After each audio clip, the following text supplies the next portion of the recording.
The information in this podcast is educational and general in nature and does not take into consideration the listener's personal circumstances. Therefore, it is not intended to be a substitute for specific, individualized financial, legal, or tax advice. To determine which strategies or investments may be suitable for you, consult the appropriate qualified professional prior to making a final decision. Hey everyone, thanks for joining us. The next episode of In the Market Trenches. We're really glad to be here. We're your co-hosts, Eric Fury and Gary Reeby. If you're not already following us, remember you can check us out on our blog at www.accretivewealthpartners.com. You can follow us on Facebook or LinkedIn. Our podcasts are available wherever you can get podcasts. You could also access us at inthemarkettrenches.podbean.com, also on snn.network or the SNN YouTube channel, which is youtube.com/SNNwire. If you listened to us last episode, you'll know that some of these episodes we're going to have a guest. Some of them we're going to talk about our In the Market Trenches story. For this episode, we're really going to showcase our humility. We'll talk about a story that Gary and I had. You may also remember that sometimes we're going to share the name of the company that we're involved with. Sometimes we're not. This time we're not. But this happened a couple of years ago. If you're paying attention during that time, my guess is by the end of this, you might be able to figure it out. This is a story that has cryptocurrency, a company that emerged from bankruptcy. It was a turnaround, and I think what you're going to find out is most importantly a melting ice cube. So, Gary, how do we find the idea, and what was the thesis?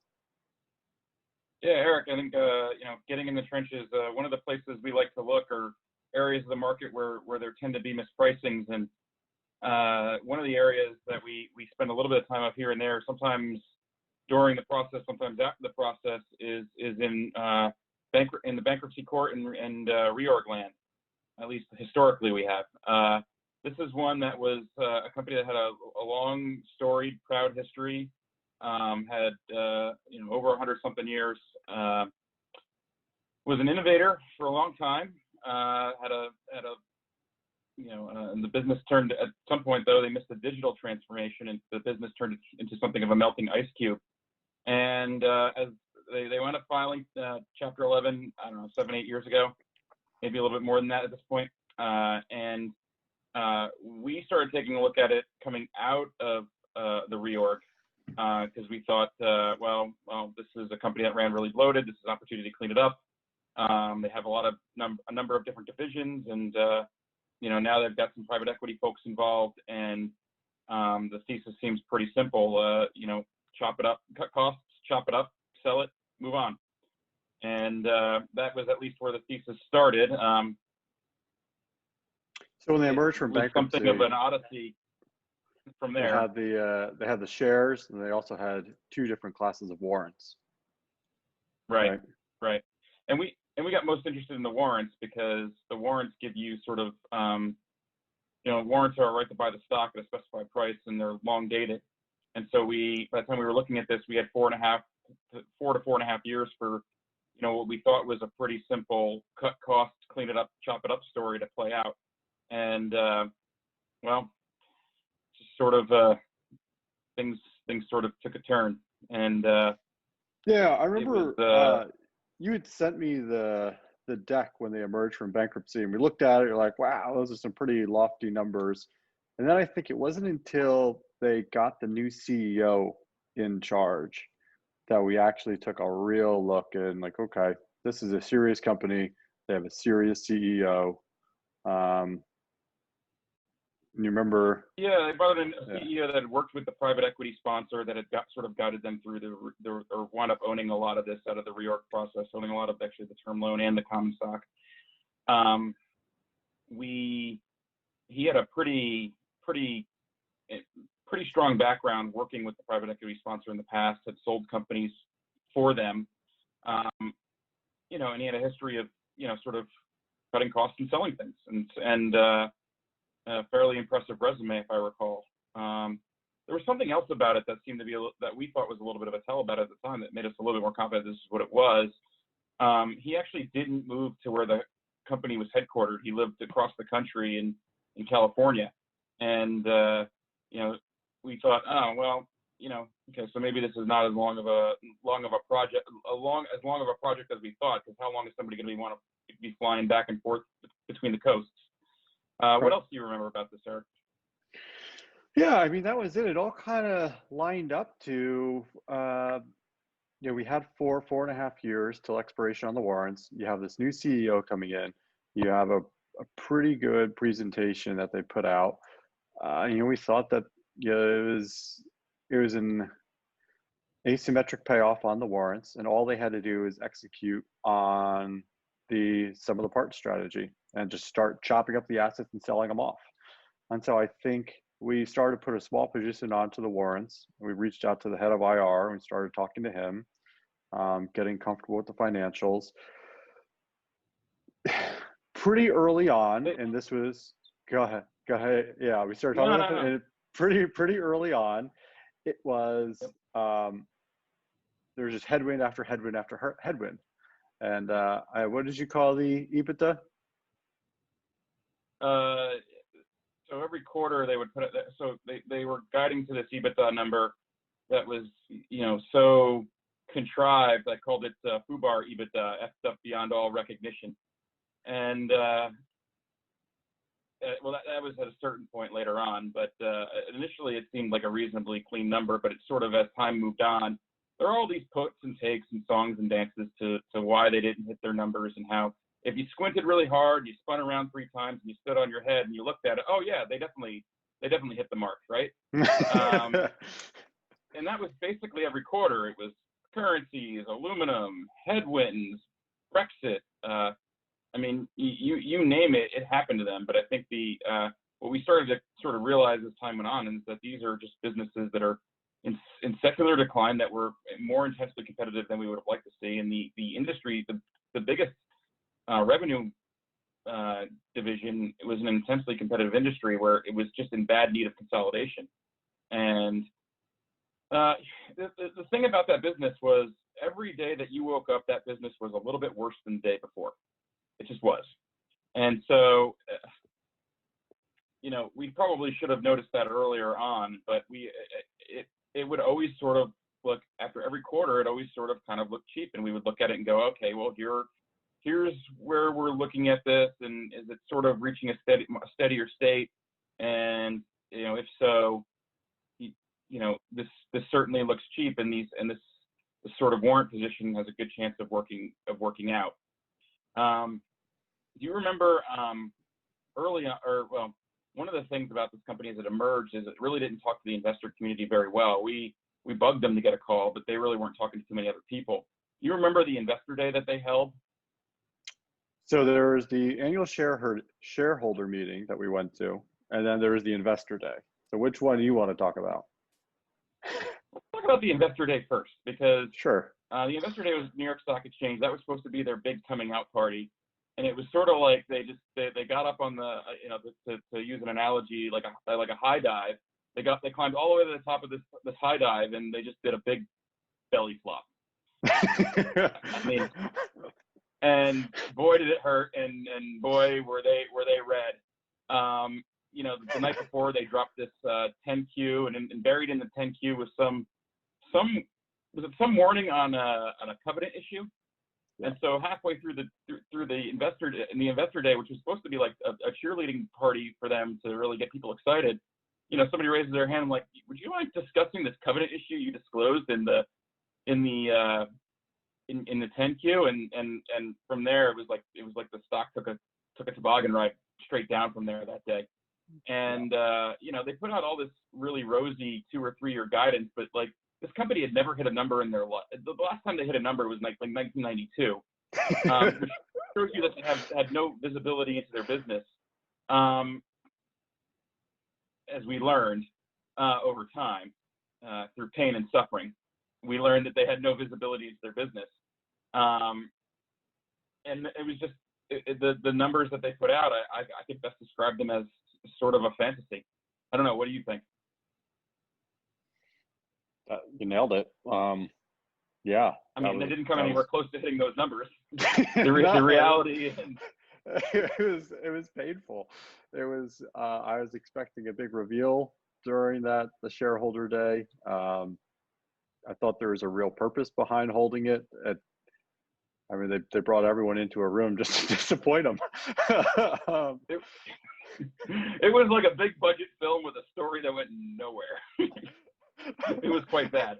But even then, the stock still kind of looked cheap. And this is a lesson about these things. So when you get involved in sort of these value traps or some of the parts theses where you've got a collection of, I think they had one decent, what I would call one good business, and then a whole bunch of a grab bag of other assets. What were some of those assets? They had one decent business that was centered around packaging, but then they had a whole bunch of other assets that were. They owned a bunch of real estate. They owned some legacy film rights. They owned some. It wasn't film rights. It was IP, wasn't it? Like IP, right. They had a pension to us that looked conservatively marked from an accounting point of view that might have been overfunded, and like if they were kind of right about it, maybe they could have used it to do some M&A and get some synergies that way. Like there were all of these different things that we thought could have happened and maybe should have happened, but just for one reason or another weren't. I mean, there was a software division that we were kind of trying to figure out, like what could they do with that, and they also had one of their they had one of their biggest competitors going out saying we're looking to do M&A in this space. Yeah. And so for us, their biggest division had intense competition, and there were 3 players that really needed to go to 2, and there were some pretty big potential synergies with that other party. And I don't know about you, but I remember we went to the investor day, and we were talking to the CEO, and he was able to rattle off what he thought the synergies could be on something like that, like right off the top of his head. It's pretty darn fast. And we were like, well, maybe this is something that might actually happen. And so that was a little bit later on. Do you want to talk about, the company was keen to talk about these various quote unquote growth engines that they had, which wasn't clear to me. One of them was actually growing, but the other 2 or 3 that they were trying to sell people on as being a growth business really kind of weren't, right? So every quarter, this business kind of sucked up cash, and the EBITDA number was sort of slowly kind of eroding, and then out of the blue one day, they announced they were going to try to sell this division. And what was the story with that, Eric? Remind me. Well, so they had that covenant issue, right? And then they came out and they said they're going to sell one of the divisions. And because it was a division that was going to be sold, they put it into a discontinued op, as a discontinued op. And so based on the term loan agreement, anything that was in the discontinued ops didn't go towards breaching the covenant. So they could add that go towards back. Covenant EBITDA. Right. And so that allowed them to get around any of the covenant issues. So they skirted that. They shopped the process for a little while.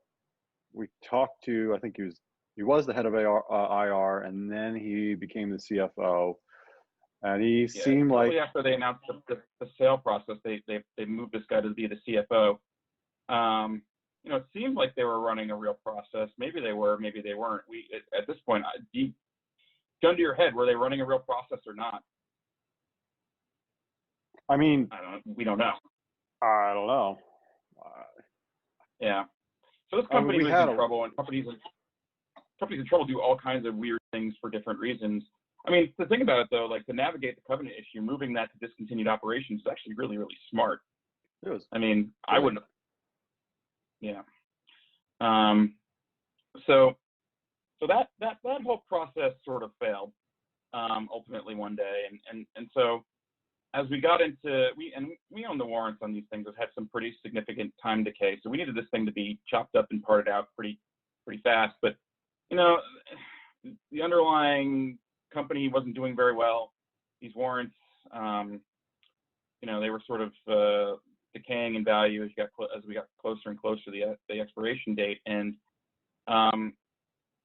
at some point they were just sort of in the accounts there for a tax loss, and that was their primary value to me anyway. I don't know about you, Eric. Yep. And so I think, this is the way the story ended was sort of fortuitous in a way, because both of us live in New Jersey, and in New Jersey you can't carry forward losses against your capital gains. And so the only reason I didn't realize the loss on this and try to punch it out before the end of the calendar year, we were coming up on sort of the expiration of these warrants, they were going to expire the following year, was I couldn't carry forward losses in New Jersey, and I was hoping to just try to do better tax planning. So I just kind of held on to them. I think you did the same, right, Eric? Mm-hmm. Yep. And in the beginning of January every year, there's this Consumer Electronics Expo that gets hosted in Las Vegas, and this company attends every year, although the reasons why don't seem all that, I can't quite figure out why they spend money on it. It's not like they're an attraction or anything like that, but they went this year, and the CEO at this event, this is right in the middle of the Bitcoin mania, and people were adding blockchain to the title of their stock price, and it was going up like gangbusters just on that alone. But then lo and behold, this company that I wouldn't have expected to announce that they're doing anything with crypto announces that they're doing something with crypto, and the stock just sort of bought a bid. And then, I looked. I remember you, you texted me that morning, and you sent me whatever it was, whatever they said. And I just looked at it and I shook my head and just like, all right, they just need to sell a division. Like, I don't care about whatever they're doing in crypto. Just sell a division, do something. You just need to do something. And then, right when the news was announced, I don't think it moved too much, maybe, a little bump. But then by like early afternoon, mid-afternoon, it just went crazy. It took on a life of its own. And all of a sudden, these things that were basically no bid in my account were sort of starting to get some life to them. And we started to get a little bit of recovery on this. And I'm like, whoa, this is completely insane. Like, this is not at all what I expected to happen. And, we started looking in the afternoon, and the thing, it just kept going. And we started to unwind some and salvage some of the loss that we incurred. And I don't know about you, but I think I kind of wound up holding some overnight, because I was just like, this is just completely insane. And there's no math to insane. There's no, there's no 2 + 2 = 4. It's, hopes and dreams times hopes and dreams equals whatever. And so you can kind of like, there was no telling what might happen the next day. So you just kind of wanted to retain a piece of it. And I remember the next morning, this thing was nowhere near the strike price of the warrants two days before. And all of a sudden, it was almost at the strike price, which means that these things took on significant value. And I don't know about you, but I couldn't get it out fast enough, because I was just like, this isn't real. I couldn't get out of them fast enough. The day before the announcement, they're trading very low.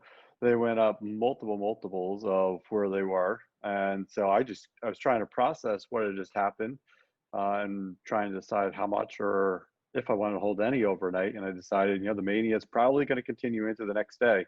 But I knew before probably 10 a.m., I wanted to be all out.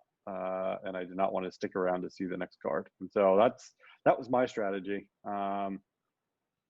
Yeah, I did the same thing. And it was like around 9:40, I couldn't get it out fast enough. I was just like, it got to the point where these things rose near the strike price, and these warrants that had, you say they were a low price. I think they were actually no bid or like a penny bid or something. Yeah. It was just about the craziest thing that I'd ever seen happen. And if you told me when we got into it 2 years prior that, we would go on this odyssey and ultimately the crypto craze would help us salvage some of it, I would have thought I couldn't have possibly dreamed this up. It was so crazy. And the lesson in it isn't really, to me, hey, how smart this was that we held on and they did this crypto thing. The fact that we held on at all into the next tax year was sort of more dictated by our state's tax laws than I think anything else. And the fact that they did this during this mania, like, it's just complete dumb luck. So the lesson in this isn't dumb luck. The lesson in this is everything that happened before the dumb luck, right? Yep. It's sort of like, I liken this to, if you're trying to boil a frog, you don't just toss him into a pot of boiling water. He's going to jump right out. Owning this company was like, we were the frog and we were in a pot of water and it was just being heated to a boil. And, we were just fortunate that, something happened and we were able to jump out before we cooked ourselves, right? But that's not going to happen every time. So the lesson to me in this is, every day for this, like we started to see things like, cute adjustments on the accounting. The cash flows weren't matching up to the covenant numbers they were guiding people to. This thing was, and so there were all these sort of little red flags along the way, but we kind of anchored to the idea that these were some smart people doing what smart people have always done, and when you added it all up, it worked out just fine. We probably didn't adequately consider whether or not it was even possible to part out a lot of these things, right?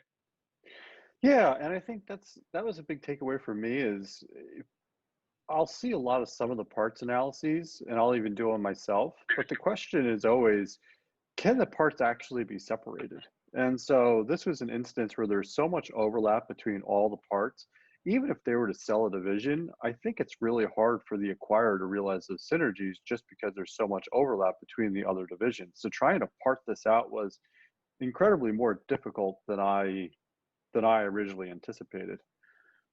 And yeah, so I I agree. think The biggest division was a big, they were, their customers of their biggest division were also big customers of the software that they were selling for some of it.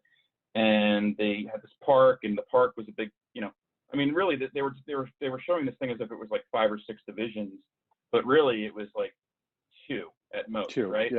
Yeah. And then the other thing was, I put a lot of faith in the people that owned a lot of the common and the term debt coming out of bankruptcy. I projected on to the CEO, what my agenda would be if I were him, thinking that it was easy for him to execute on. He always had a good story, could never talk about like real firm numbers or real strategy, but it always kind of sounded good.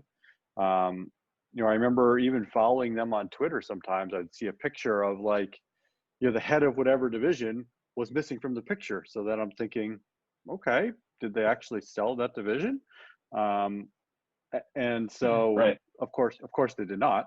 And so, yeah, it's the sum of the parts. Recognize the melting ice cube when you have one, and don't project on your views to the management, assuming that it's easy for them to execute it. They're thinking the same things that you are, even if they're giving you easier, even possible. Right. We at this point still don't even know if it was possible. I mean, this company's still out there, sort of.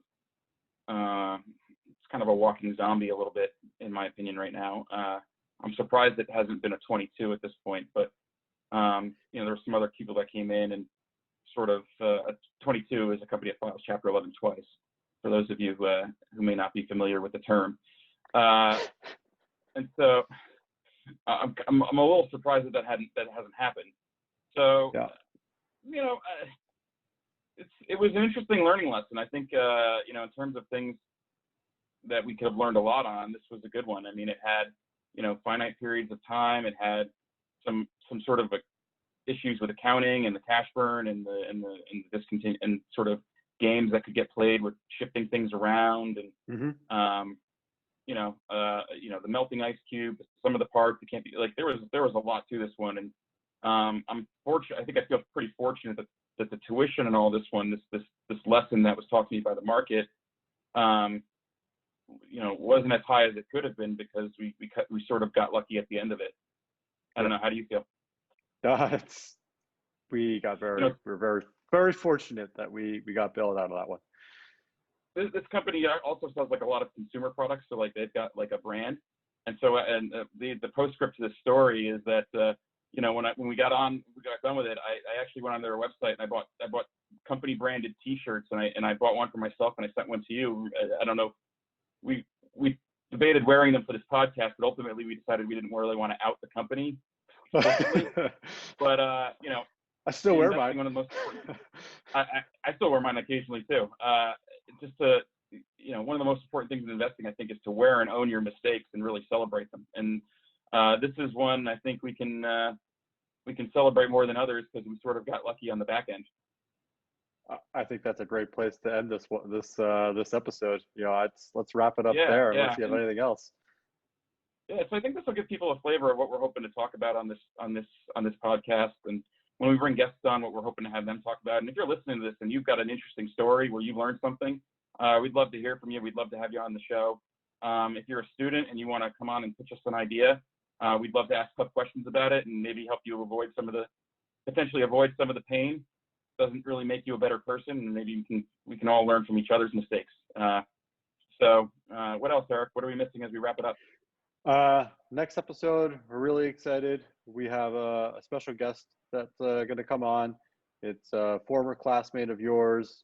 A lot of people will recognize the name. You've definitely, if you follow finance on Twitter, you've come across the handle. So we're really excited to have him on. Again, if you want to check us out, Twitter game.